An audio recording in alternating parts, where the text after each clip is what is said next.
They say the perfect life is an illusion, but for the longest time, I believed I had it. I lived in a quiet suburban neighborhood, the kind where people mow their lawns on Sunday mornings and bake cookies for the annual block party. My wife, Anna, was the centerpiece of that dream. She had this effortless charm, a way of making everyone feel like they were the most important person in the room. For me, she was everything. The love of my life, my confidant, the person who made our house feel like home. We had a rhythm. She handled the little details that I often overlooked, like remembering our anniversary or organizing family dinners. I'd wake up every morning to the smell of fresh coffee and her soft humming as she prepared breakfast. It was unspoken, but I thought we were happy. I never questioned it, never stopped to wonder if there were cracks in the foundation, until one night I noticed something small, but it planted a seed of doubt. Anna had started acting differently. At first it was subtle. She was more attached to her phone, holding it close to her chest,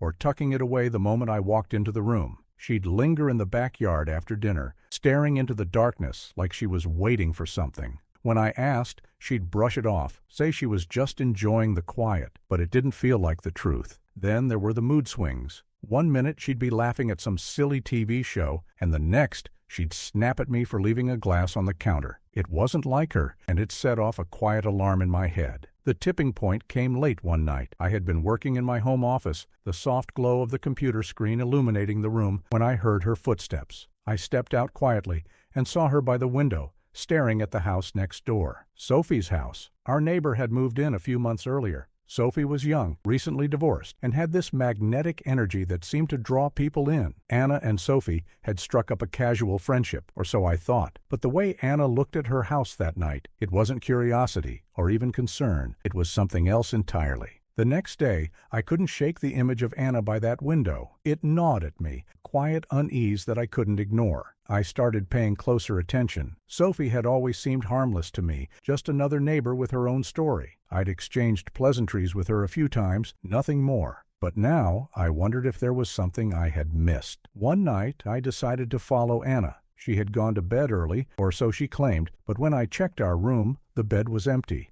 I slipped on my shoes and stepped outside, keeping my distance as I saw her sneaking, toward Sophie's house. She glanced over her shoulder before disappearing inside. My heart pounded in my chest. What was she doing there? I stayed in the shadows, waiting, but she didn't come out for over an hour. The next morning, I brought up Sophie casually, testing Anna's reaction. "She's been through a lot," Anna said, her tone dismissive. "She's lonely. I've been trying to be there for her." She smiled, but it didn't reach her eyes. I wanted to believe her. I really did. But the seed of doubt had already grown roots. Over the next few weeks, her trips to Sophie's house became more frequent. Her excuses were flimsy, and the tension between us grew. One night, I couldn't take it anymore. I snuck into Sophie's backyard, crouching behind the fence. Through a crack, I could hear their voices, low and urgent. "He can't find out," Anna said. "It would ruin everything." Sophie's reply was muffled, but it was enough to confirm my worst fears.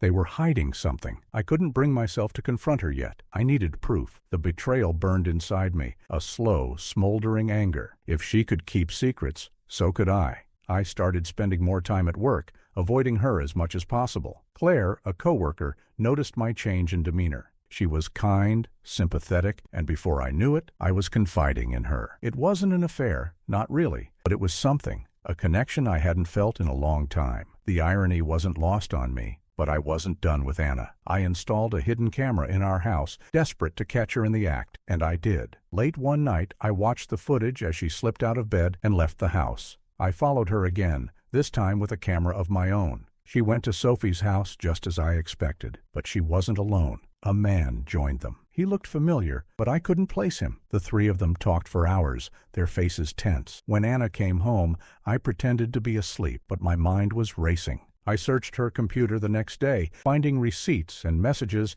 that painted a clearer picture. Anna wasn't just visiting Sophie. She was paying a private investigator. She suspected me of having an affair. The man I had seen was the investigator, gathering evidence against me. The irony cut deep. While I had been trying to uncover her secrets, she had been digging into mine. But it didn't end there. Sophie wasn't just an innocent bystander. She had her own agenda, one that tied all of us together in a web of lies and manipulation. It all came to a head one stormy night, a confrontation that shattered the illusion of our perfect life. Secrets were exposed, accusations flew, and in the end, none of us walked away unscathed. Now, as I sit here, piecing together the fragments of what once was, I realize the truth was never black and white. Anna wasn't blameless, but neither was I. And Sophie, well, she was the spark that set everything ablaze. The question now is whether we can rebuild from the ashes or if this is the end of the story. Write your opinion in the comments and subscribe to this channel so we will upload our next phase of this crucial issue resolution. Thanks for watching.